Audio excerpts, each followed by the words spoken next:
감사합니다. 아멘 해주셔서. 네, 오늘은 기상천외라는 제목으로 말씀 나누겠습니다.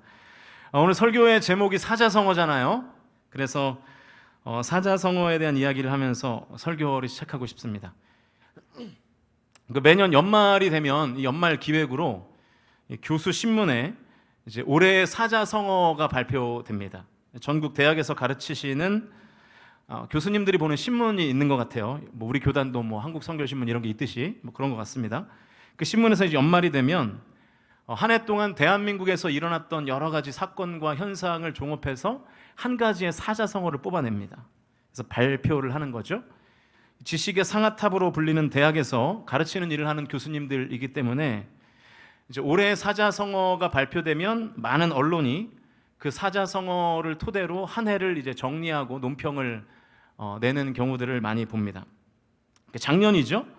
2022년도에 선정된 교수들이 뽑은 올해의 사자성어는 과이불개였습니다. 과이불개. 잘못을 하고도 고치지 않는다라는 뜻이래요. 교수님들이 볼 때 작년 한 해가 잘못을 많이 했는데 뭔가 바로잡지 않은 한 해가 아니었나라는 그런 평가를 했던 것 같습니다.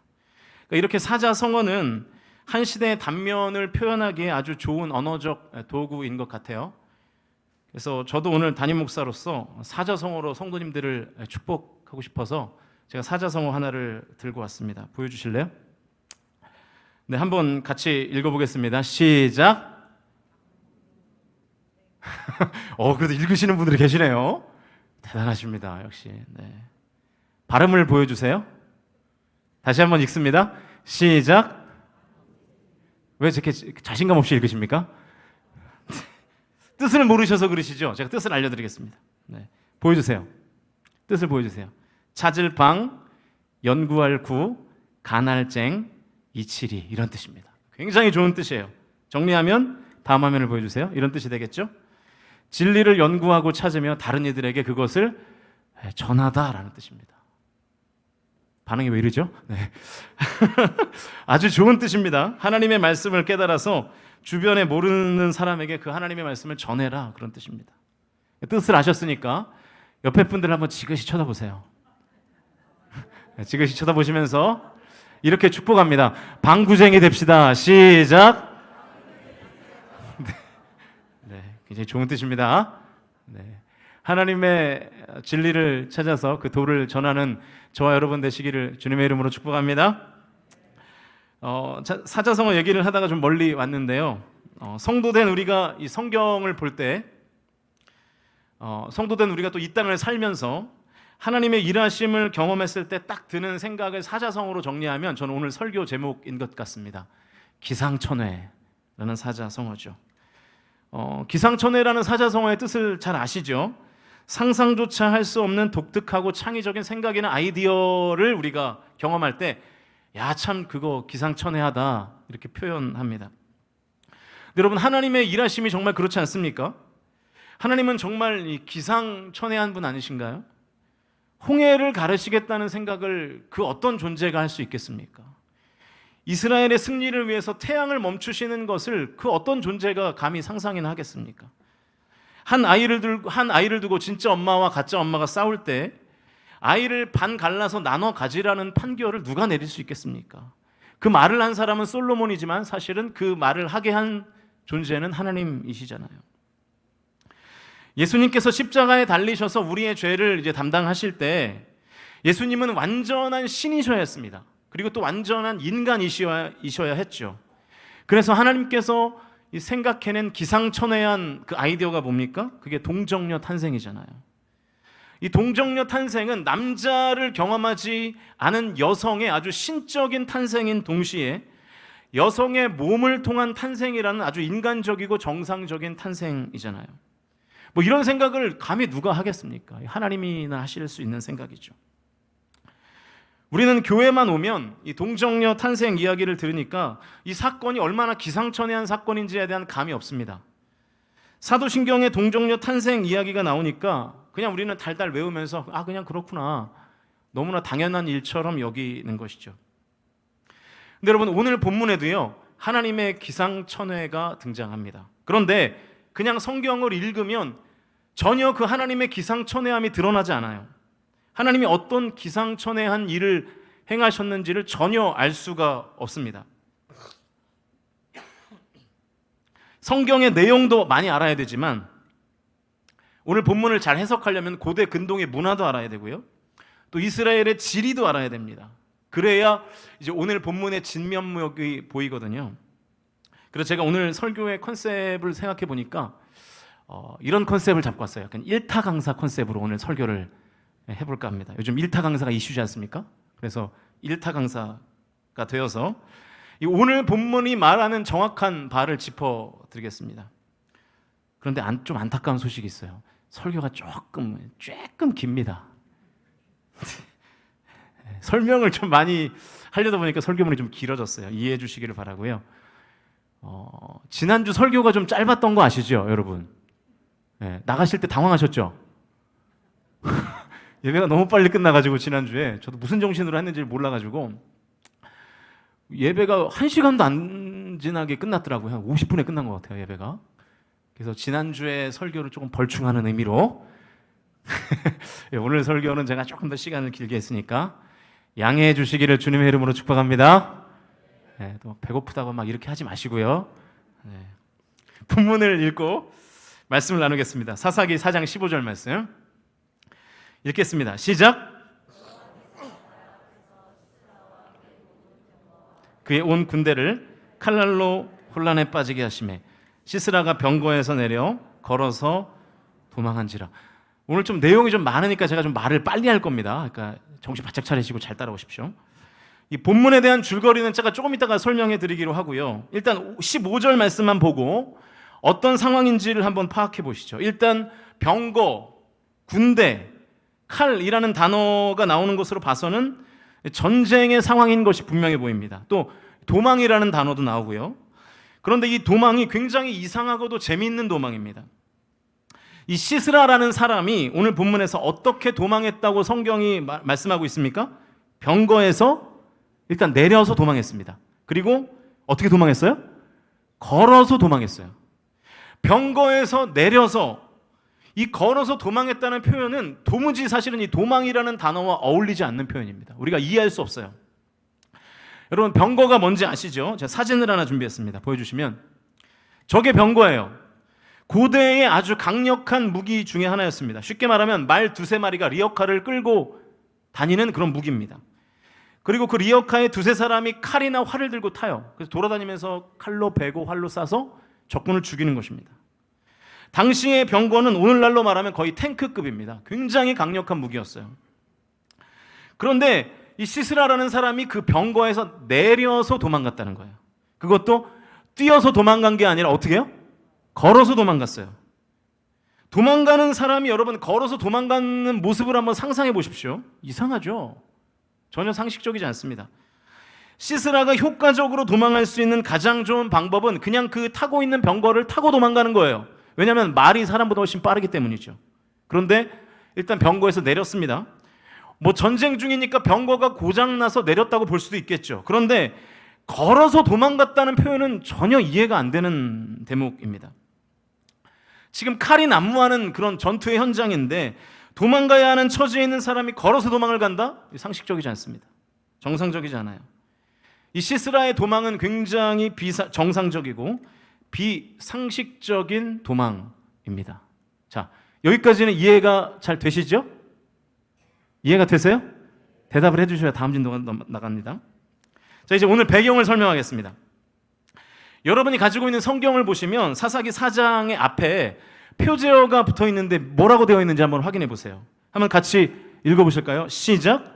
사사 드보라 이렇게 되어 있습니다. 그러니까 오늘 본문은 사사 드보라가 분연히 일어나서 하솔이라는 이방 나라의 군대를 쳐 부수는 내용이에요. 사사기는 여러분 같은 어떤 패턴으로 이렇게 사이클이 진행되는 거 아시죠? 사사기는 범죄, 징계, 회개, 구원이라는 이 사이클이 계속 반복됩니다. 계속 이 사이클이 반복돼요. 오늘 본문의 내용도 그렇습니다. 모압과의 싸움에서 승리하고 80년 동안 이스라엘 백성들이 태평성대를 누립니다. 살만해지니까 하나님을 잊어요. 우리는 꼭 그렇잖아요. 우리가 뭐 부족한 것이 없고 어디 아프지 않고 살만하면 우리는 하나님을 잊습니다. 살만해지니까 이스라엘 백성들이 하나님을 잊어요. 그때부터 이스라엘은 하솔의 왕 야빈에게 압제를 당하기 시작합니다. 이거 하나님의 징계예요. 백성들이 20년 동안 하나님의 징계를 받고 20년 동안 다 당하고 난 다음에 다시 회개합니다. 3절 말씀, 사사기 4장 3절 말씀 우리 같이 읽겠습니다. 시작. 야빈 왕은 철병거 900대가 있어 20년 동안 이스라엘 자손을 심히 학대했으므로 이스라엘 자손이 여호와께 부르짖었더라. 20년 동안 학대를 받은 이스라엘 백성들이 하나님께 부르짖기 시작합니다. 그러니까 회개하는 거예요.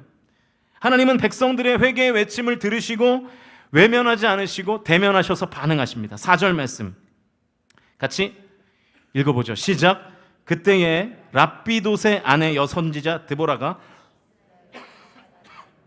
자, 이스라엘 백성들의 부르짖는 회개를 하나님께서 들으시고 나서 사사 드보라를 세워서 다시 이스라엘 백성들을 하솔의 압제에서 구원하기로 하나님 결정하십니다. 그 구원의 클라이막스가 오늘 본문이에요. 그러니까 여러분, 제가 지난주에도 비슷한 메시지를 전했는데요, 오늘 본문에도 같은 메시지가 반복되고 있는 것입니다. 어떤 메시지입니까? 하나님은 회개하는 자에게 구원을 베푸시는 줄로 믿습니다. 회개하지 않으면 하나님의 징계가 임해요. 그러나 회개하면 하나님께서 구원하십니다. 여러분, 이게 사사기에서 지겹도록 반복하면서 강조하는 메시지입니다. 회개하지 않고 죄를 범한 상태를 지속하면 징계라는 결과를 맞닥뜨릴 수밖에 없다라는 것을 보여주는 게 사사기예요. 그러나 한편으로는 죄를 범했더라도 하나님께 전심과 진심으로 회개하면 하나님 우리를 구원하신다라는 것을 보여주는 것도 바로 사사기입니다. 여러분, 우리가 회개할 때 하나님께서 구원과 회복을 저와 여러분에게 허락하신다는 것을 믿으실 수 있기를 주님의 이름으로 간절히 축복합니다. 우리가 그래서 회개하는 심령을 갖는 것이 무엇보다 중요합니다. 신앙생활에 있어서 어쩌면 가장 중요한 것이 회개하는 심령인지 모르겠어요. 내가 잘못하고 있으면서도 뻗대고 있는 그 화인 맞은 양심 되는 것이 아니라 죄를 지으면 아파야 되는 거예요. 여러분, 죄를 지었는데도 무감각하면 일반 사회에서도 정상으로 보지 않습니다. 유명한 희대의 살인마들이 다 그런 거 아닙니까? 사람을 죽여도 죄책감이 없어요. 그래서 그런 사람들을 이 시대가 뭐라고 부릅니까? 뭐 사이코패스, 소시오패스 이렇게 부르잖아요. 정상 아니란 얘기거든요. 하물며 거룩하게 살아가야 할 사명을 가진 성도가 죄를 짓고도 죄책감을 느끼지 못할 정도가 되었다면 여러분, 그거 굉장히 심각한 거 아니겠습니까? 여러분은 언제 지은 죄 때문에 마음이 무너져 보셨습니까? 언제 아파 보셨습니까? 내가 죄를 지어서 어떤 물리적인 제재를 받거나 내가 지은 죄 때문에 다른 사람에게 비난당해서 가슴이 아픈 거 말고 내가 범죄했다는 사실 자체 때문에 하나님 앞에 부끄럽고 죄송하고 내가 그때 왜 그랬을까 하며 자책하는 그 마음을 가져본 적이 대체 언제십니까? 나아가서 내가 하나님 앞에 제대로 예배하지 못해서 죄스러움을 느꼈던 때는 언젠가요? 내가 하나님 앞에 기도를 게을리해서 하나님 앞에 송구했던 적은 언제입니까? 하나님 앞에 더 봉사하고 섬기지 못해서 부끄럽고 죄책감이 들었던 때는 또 언제입니까? 여러분, 우리가 그런 거 다 잃어버리고 살지 않습니까? 예배를 빠지고 예배를 늦어도, 심지어 예배를 대충 들어도 내 마음 가운데 아무런 찔림이 없는,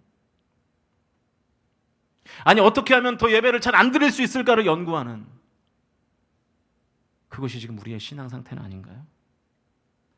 내가 교회 안에서 하나님의 일을 맡았음에도 불구하고 그 일을 소홀히 해도 아무런 죄책감도 느껴지지 않는 그런 마음 상태가 성도로서 절대로 정상은 아닙니다. 어떻게 그런 심령에 하나님의 은혜가 임하겠습니까? 근데 정말로 너무 안타까운 것은 현대의 교회에 점점 더 그런 케이스들이 많아지고 있다는 거예요. 제일 심각한 건 목회자들이에요. 맡겨진 사명을 소홀히 하고 예배를 소홀히 해도 전혀 불편함을 느끼지 못하는. 저는 목사잖아요. 그러니까 목사가 저지르는 죄들에 대한 이야기를 굉장히 많이 듣습니다. 어떤 한 작은 교회, 건물이 있는 작은 교회인데 목사가 일부러 성도들을 다 쫓아내요. 그러면서 그 교회를 팔아먹어요. 자기가 가져요. 그러면서도 아무런 죄책감을 못 느끼는 그런 목회자들. 여러분, 어느 순간부터 우리가 범죄했음에도 불구하고 너무 태연하지 않습니까? 솔직히 얘기해서 죄를 지었음에도 너무 뻔뻔하지 않습니까? 제가 지겹도록 강조하지만 여러분, 내 안에 회개의 마음이 생기는 것이 복된 것임을 믿으실 수 있기를 주님의 이름으로 축원드립니다. 작은 죄 때문에 내가 아파하는 게 복이에요. 하나님은 죄에 아파하는 심령에 임하셔서 은혜와 복을 부어주시는 줄로 믿습니다. 여러분, 지금 화인 맞은 심령들 회개하시기 바랍니다. 저와 여러분의 회개의 외침을 들으시고 구원으로 역사하시는 하나님의 은혜와 능력을 경험하게 되시기를 주님의 이름으로 간절히 축복합니다. 이 메시지가 오늘 설교의 핵심은 아니고요. 계속 진도를 나가보겠습니다. 이제 하나님이 이스라엘 백성들을 구원하기 위해서 드보라를 사용하세요. 그리고 드보라는 이제 바락이라는 사람에게 동역을 요청합니다. 바락은 당시에 군대 장관 역할을 했어요. 6절 말씀, 4장 6절입니다. 우리 같이 읽어보시죠. 시작.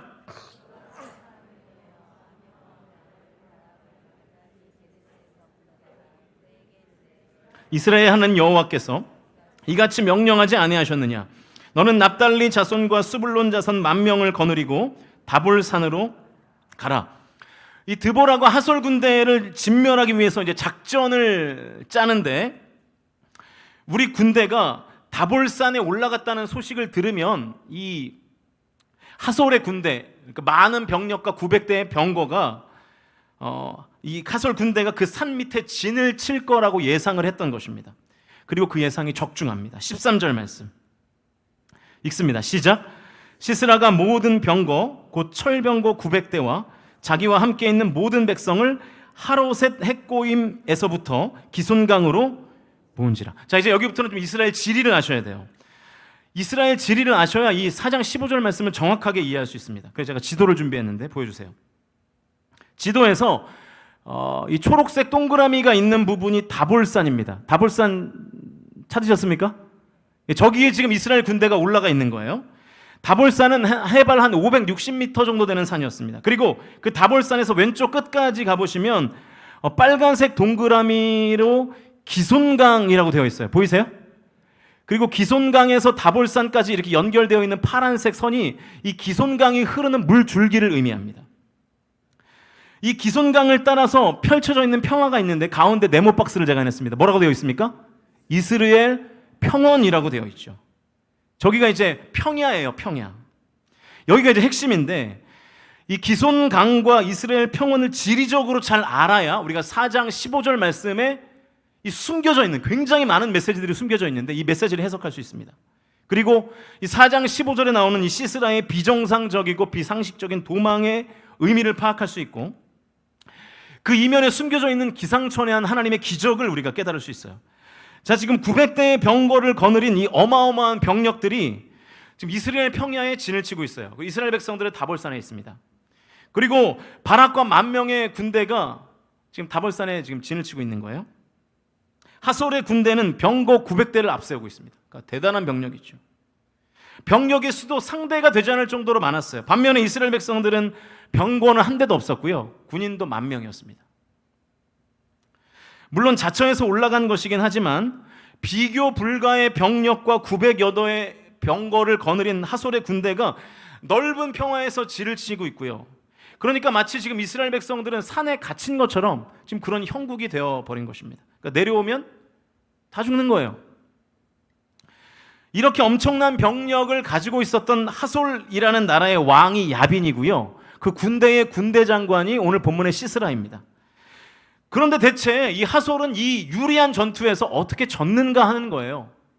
게다가 군대 장관인 시스라는 대체 왜 도망가기에 적합한 병거를 뿌리치고 버리고 그것도 걸어서 도망치는 비상식적이고 비정상적인 방법을 취했는가가 오늘 설교의 핵심입니다. 여러분, 영화를 보시면 추격신들이 많잖아요. 쫓는 자와 쫓기는 자, 도망치는 자들이 나오지 않습니까? 다 어떻게 도망 다니죠? 차를 타고 도망가거나 오토바이를 타거나 최소한 자전거라도 탑니다.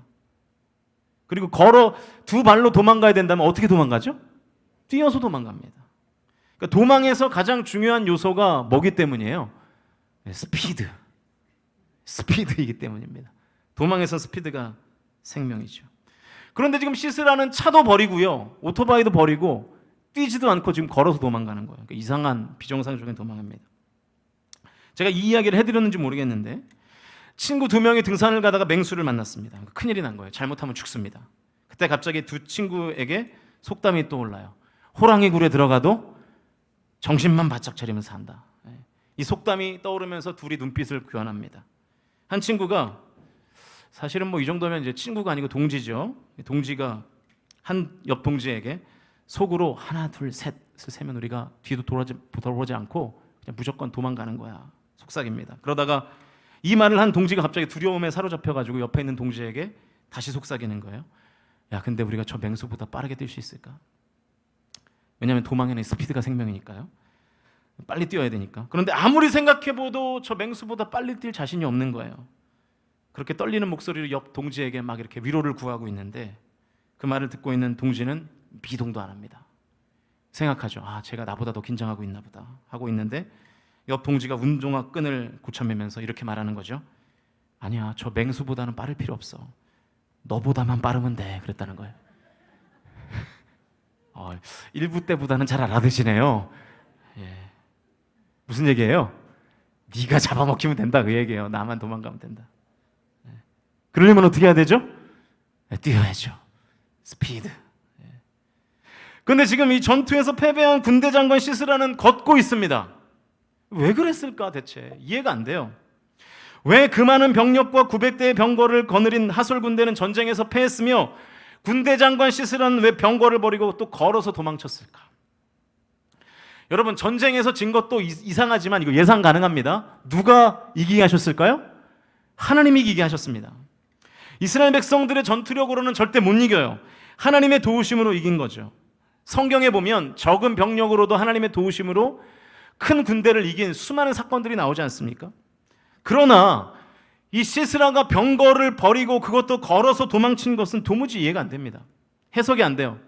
그러나 사실은 똑같은 이유입니다. 하솔 군대가 패배한 이유와 시스라가 병거를 버리고 도망간 이유는 똑같아요. 하나님 때문에 그래요.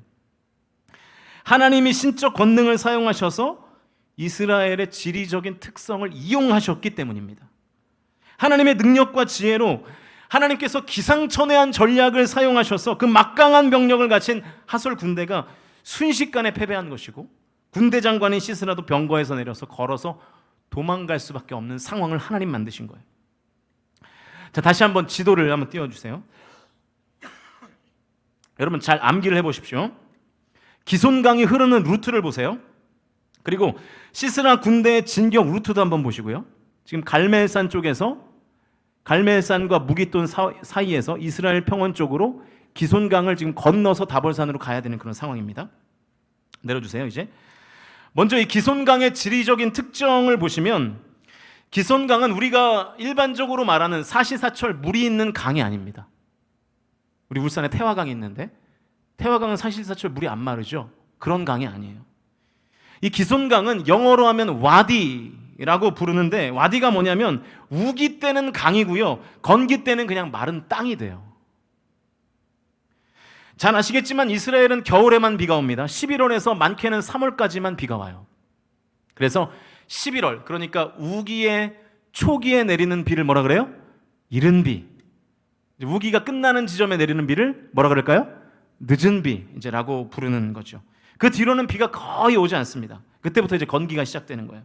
그래서 이 기손강 와디는 겨울에는 물이 넘쳐요. 강줄기에 따라서 물이 흐르다 못해서 나중에는 이제 급류가 생기게 되고 그 기손강이 범람해서 우리가 좀 전에 봤던 그 이스라엘 평원까지 물이 범람합니다. 이 범람한 물이 기손강을 넘어서 범람한 물이 이제 이스라엘 평원까지 가는 거예요. 다시 한번 지도를 보여주시면, 자, 저 물줄기가 있고요. 기손강이 물이 많아지면 우기가 되어서 물이 많아지면 그 물이 이스라엘 평원까지 이렇게 쫙 퍼지게 되는 그런 상황이 되는 것입니다. 그래서 이 우기 때에는요, 이스라엘 평야의 토질이 비옥한 충적토가 됩니다. 비옥한, 그러니까 농사짓기에 좋은 땅이 돼요. 논에 물을 댄 것처럼 농사짓기에 좋은 땅이 됩니다. 수분이 많은 질퍽한 땅이 되는 거죠. 그래서 여러분, 지금도 저 이스라엘 평원에 가보면 이스라엘 사람들이 우기 때는 농사를 짓는 모습을 확인할 수 있습니다. 반대로 건기 때가 되면 어떻게 될까요? 이 기손강, 이 와디의 물이 마르니까 물이 범람할 일이 없어요. 물이 범람하지 않으면 이스라엘 평원도 물이 다 말라가지고 딱딱한 땅이 되는 거예요. 쩍쩍 갈라지는 땅, 마른 땅이 되는 거예요. 그러면 이제 오늘 본문에서 하솔 군대가 그 엄청난 병력을 가지고도 진 이유를 우리가 알 수 있습니다. 그리고 시스라가 병거를 버리고 걸어서 도망한 이유도 알 수 있어요. 그 이유가 뭘까요? 잘 알아듣고 계신지 모르겠네요. 그 이유를 제가 설명해 드리면, 기손강이 범람하면서 이스라엘 평원의 토질이 진흙이 된 거예요. 그래서 그곳에 진을 치고 있던 막강한 병력이 한꺼번에 갑자기 발이 묶인 것이고 900대가 되는 병거가 순식간에 무용지물이 된 거예요. 진흙탕에서 말이 제대로 움직이겠습니까? 그러니까 아무 쓸모가 없는 거죠. 그러니까 이 다볼산에서 진을 치고 있던 이 바락과 만 명의 군대가 산을 내려오면서 발이 묶인 이 하솔 군대를 그냥 다 쳐 죽인 것입니다. 그렇게 전세가 기우니까 군대 장관 이제 시스라가 도망쳐야 되는데 병거를 타봐야 그 병거가 움직일 수 있어요, 없어요? 못 움직이는 거예요. 그러니까 병거에서 내린 거예요. 여러분, 진흙탕 안에서 뛸 수 있습니까, 없습니까? 못 뛰죠. 그래서 걸어서 도망간 것입니다. 그러니까 오늘 본문에서는 설명하지 않는데 이스라엘의 지리적인 특성을 알면 이렇게 해석이 가능하다는 거예요. 걸어갈 수밖에 없었던 거예요. 그러니까 안 걸어간 게 안 뛰어간 게 아니라 못 뛰어간 겁니다, 시스라는. 자, 그러면 제가 좀 전에 이스라엘이 전투에서 승리한 이유를 하나님의 신적인 권능이 지리적인 특성을 이용해서 가능해졌다라고 말씀드렸는데, 지리적인 특성이 나타난 이유는 알겠는데 하나님의 신적인 권능은 언제, 어디서, 어떻게 나타난 걸까요? 그냥 와디가 자주 범람하는 우기 때 전쟁을 해서 하솔 군대가 패한 것이고, 그래서 시스라가 비정상적인 도망을 한 것이라고 봐도 틀리지 않지 않겠습니까? 그런데 여러분, 그게 그렇지가 않은데 이제 고대 근동의 전쟁 문화를 좀 알아야 됩니다. 성경을 보면 이스라엘 평원에서 수많은 전투가 발생을 하는데요, 오늘 본문의 무대가 된 이스라엘 평원에서 우기 때는 절대로 전쟁을 하지 않습니다. 고대 근동의 전쟁 문화는 건기 때만 해요. 우기 때는 하지 않아요. 그게 상식이에요. 성경에서 근거를 찾아봐야 되겠죠. 사무엘하 11장 1절 말씀 같이 읽겠습니다. 읽습니다. 시작. 그 해가 돌아와 왕들이 출전할 때가 되면, 여기까지만 읽겠습니다. 왕들이 출전할 때가 되면, 어떤 해가 돌아왔는데 어떤 때가 됐다고요? 왕들이 출전할 때가 됐다는 거예요. 이게 무슨 의미냐면 전쟁을 하는 때가 정해져 있다는 뜻입니다. 고대 근동의 국가들이 아무 때나 전쟁하지 않았다는 거예요. 매년 전쟁을 하는 때가 정해져 있었다는 거예요. 그런데 오늘 그 이 사무엘하 11장 1절 말씀을 새 번역 성경은 조금 더 자세하게 번역했습니다. 같이 화면을 보시면서 읽겠습니다. 시작. 그 다음 해 봄에 왕들이 출전하는 때가 언제라고요? 봄에. 왕들이 출전하는 때가 언제냐면 우기가 다 끝나고 봄이 되면서부터 전쟁을 시작한다는 거예요. 아무 때나 전쟁하는 게 아니라 봄부터 전쟁을 한다는 뜻입니다. 왜 그럴까요? 왜 봄부터 전쟁을 할까요? 땅이 그때가 돼야 마르니까. 봄이 되어야 땅에 있는 수분이 증발하면서 마른 땅이 되기 때문에 이스라엘 평원에서 그때가 되어야 전쟁을 할 수 있는 거예요. 여러분, 성경에 보면 이스라엘 평원에서 수많은 전쟁이 있었습니다. 사울이 길보아 산에서 블레셋과 전투할 때에도 그곳의 무대가 이스라엘 평원이었고요. 기드온과 300용사 이야기가 나오는 것도 이스라엘 평원 이야기입니다. 그리고 오늘 본문의 배경도 마찬가지예요. 그런데 이스라엘 평원에서, 이 고대 근동의 전투에서는 절대로 우기 때는 하지 않았어요. 왜냐하면 서로 불리하기 때문에, 그리고 이변이 많이 일어나기 때문에 절대로 우기 때는 전쟁을 하지 않습니다. 이스라엘 평원의 토지를 잘 알고 있었기 때문이에요. 우기인 겨울에 전쟁을 하면 토길의 진흙이 바뀌기 때문에 전쟁이 말 그대로 진흙탕 싸움이 돼버리는 것입니다. 그러니까 서로 불리한 거죠. 그래서 절대로 겨울에는 어떤 전쟁도 하지 않았습니다. 겨울에는 암묵적으로 전쟁을 하고 싶어도 참았어요. 고대 근동 국가들이 참았다가 봄이 되고 땅이 다 마르면 그때부터 전쟁을 하기 시작하는 것입니다. 그러니까 이 고대 근동의 문화를 볼 때 오늘 본문의 상황에서 지금 하솔과 이스라엘 군대가 전쟁하는 계절은 절대로 비가 오는 우기일 수가 없습니다. 겨울에는 전쟁 안 한다니까요. 최소한 봄이었을 거예요. 우기인 겨울에 이스라엘 평화가 머금고 있는 수분이 뜨거운 햇빛에서 증발을 하고 그래서 비가 오지 않는 건기였기 때문에 전쟁을 벌인 것입니다. 그런데 그렇게 기손강조차도 바닥을 드러내는 건기에 전쟁을 하는데 갑자기 기손강에 비가 들이닥치고 물이 범람하기 시작한 것입니다. 그래서 마른 땅의 이스라엘 평원이 갑자기 진흙탕이 되었고 하솔 군대가 순식간에 발이 묶여버린 것이죠. 갑자기 물이 범람해서 진흙탕이 된 이스라엘 평원이 하솔 군대를 꼼짝 못하게 만들었다는 것이 오늘 본문에 숨겨져 있는 상황적인 배경인 것입니다. 묻겠습니다. 여러분, 어떻게 비가 오지 않는 건기에 비가 내렸을까요? 그렇습니다. 하나님이 비를 내리신 것이죠. 하나님께서 신적 권능을 사용하셔서, 더 쉽게 말하면 기적을 일으키셔서 비가 오지 않는 건기에 비를 내리심으로 이스라엘 군대를 구원하셨다는 것을 믿으실 수 있기를 주님의 이름으로 축원드립니다. 이게 오늘 본문에는 숨겨져 있어요. 보이질 않아요. 그런데 힌트를 찾을 수 있습니다. 사사기 5장 21절 같이 화면을 보시면서 읽겠습니다. 시작. 기손강은 그 무리를 표류시켰으니 이 기손강은 옛 강이라 내 영혼아 내가 힘 있는 자를 밟았도다. 이 사사기 5장은 전쟁에서 승리를 주신 하나님을 이 드보라와 바락이 찬양하는 내용이거든요. 그러니까 사사기 5장의 표제어가 드보라와 바락의 노래잖아요. 지금 드보라와 바락이 무엇을 찬양하고 있냐면 기손강이 넘쳐서 우리에게 승리를 줬다는 거예요. 찬양을 통해서 지금 이 드보라와 바락이 고백하고 있는 것입니다. 하나님께서 폭우를 내리셔서 기손강을 범람하게 하심으로 이스라엘 평야에 진치고 있던 그 무리를 표류시킨 사건을 지금 드보라와 바락이 찬양하고 있는 것입니다. 그러니까 이 자세한 사항을 성경이 언급하고 있지는 않지만 간접적으로 말해주고 있는 거죠. 하나님께서 건기에 기적으로 비를 내리셨고 기손강이 범람하여 이스라엘 평원이 진흙탕이 되었고 거기에 병거와 하솔 군대가 다 발이 묶여서 10,000명밖에 안 되는 이스라엘 군대가 산에서 내려오면서 다 쳐 죽인 것입니다.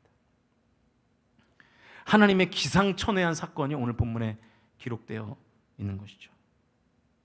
그래서 이 시스라라는 사람이 아주 비정상적이고 비상식적인 도망을 할 수밖에 없는 것입니다. 여러분, 이스라엘에서 여름에 비가 왔습니다. 있을 수 없는 일입니다. 기상천외한 일입니다. 여러분, 이 하나님이, 이 기상천외한 사역을 하시는 하나님이 저와 여러분이 믿는 하나님이신 줄로 믿습니다. 하나님께서는 아무도 예상할 수 없는 기상천외한 전략을 사용하셔서라도 20년 동안의 압제에서 이스라엘 백성들을 구원하셨어요. 회개했더니 구원하셨어요. 그 기상천외한 하나님께서 저와 여러분의 하나님이신 것을 믿으실 수 있기를 주님의 이름으로 축원드립니다. 오늘 설교 메시지는 이게 답니다. 이제 말씀을 정리하겠습니다. 여러분, 그래서 어쩌면 성도의 낙심과 절망은 어떤 의미에서 완곡한 교만인지도 몰라요.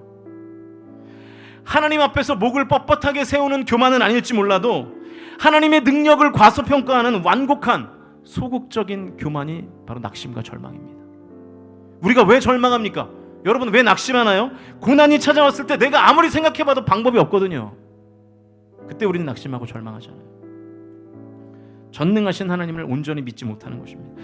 예상 밖의 일을 가능케 하시고 기상천외한 전략을 하나님께서 실행하실 수 있다는 사실을 우리가 좀처럼 믿지 않습니다.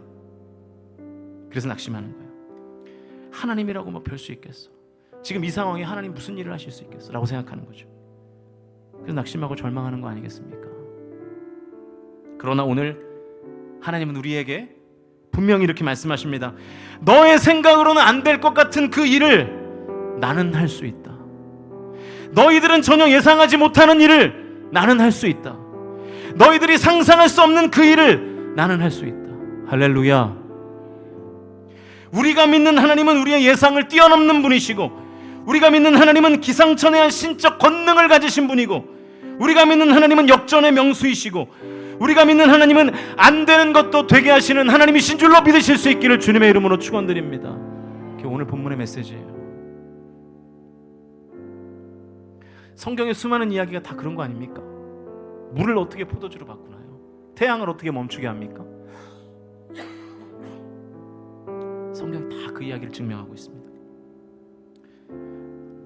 내 생각으로는 안 될 것 같아도, 내 생각으로는 도무지 방법이 없는 상황을 만나도 사랑하는 성도 여러분, 절망하는 대신에, 낙심하는 대신에 기도하실 수 있기를 주님의 이름으로 축원드립니다.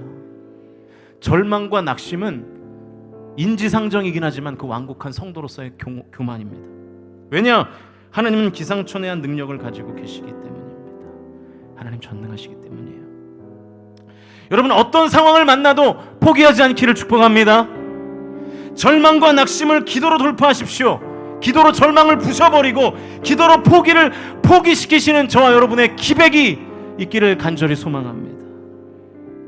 여러분, 하나님 포기하시지 않는데 우리가 왜 우리의 인생을 포기합니까? 말이 안 되죠. 내가 어렵고 답이 없는 상황을 만났을 때 두려워하지 마십시오. 놀라지 마세요. 겁을 먹었더라도 빨리 극복하십시오. 하나님께서 나는 상상할 수도 없는 방법으로 나와 함께 하시고, 하나님께서 나는 감히 예상할 수 없는 기상천외한 방법으로 함께 하실 줄로 믿습니다.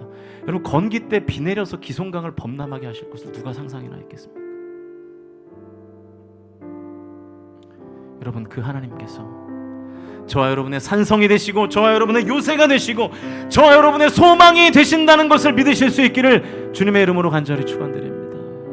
그래서 오늘 이 드보라와 바락이 경험했던 그 하나님의 기상천외한 기적, 그 예상 밖의 놀라운 승리와 은혜를 이 자리에서 함께 하시는 저와 여러분 모두가 다 경험하실 수 있기를 주님의 이름으로 간절히 축복합니다. 우리 같이 이 찬양 고백하실 때 여러분, 우리 다 자리에서 일어나겠습니다. 우리 믿음으로 우리 이 찬양, 여러분 간절한 부르짖음으로 이 찬양 우리 함께 고백합시다. 아무것도 두려워 말라. 주 나의 하나님이. 우리 두 손을 가슴에 얹고 찬양합시다. 놀라지 마라. 놀라지 마라. 겁내지 마라. 주님 나를. 가사를 묵상하세요. 다시 한번. 아무것도 두려워 말라. 아무것도 두려워 말라. 주 나의 하나님이 여러분을 지키실 것입니다.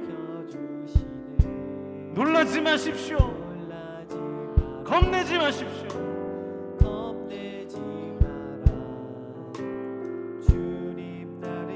우리 다시 한번 가사를 묵상하며 고백합니다. 아무것도 두려워 말라. 아무것도 두려워 말라. 주 나의 하나님이 지켜주시네. 놀라지 마. 겁내지 마. 주님이 나를 지키십니다. 내 맘이 힘에 겨워 지칠지라도, 내 맘이 힘에 겨워 지칠지라도 주님이 나를 지키십니다. 세상에 험한 풍파가 몰아쳐도, 세상에 험한 풍파 몰아칠 때도 우리 주님이 기상천외한 전략을 가지신 주님이 나를 지키십니다. 찬양합시다. 주님은 나의 산성,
아버지 하나님, 우리가 회개의 심령이 될 때 하나님 우리를 구원하실 줄로 믿습니다. 하나님, 우리가 죄를 짓고도 잘못을 범하고도 5년 10년 회개하지 않은 죄들이 있다면 주여, 오늘 우리 안에 작은 죄까지 다 일일이 주님 앞에 낱낱이 고백하며 회개하는 은혜를 허락하여 주시옵소서.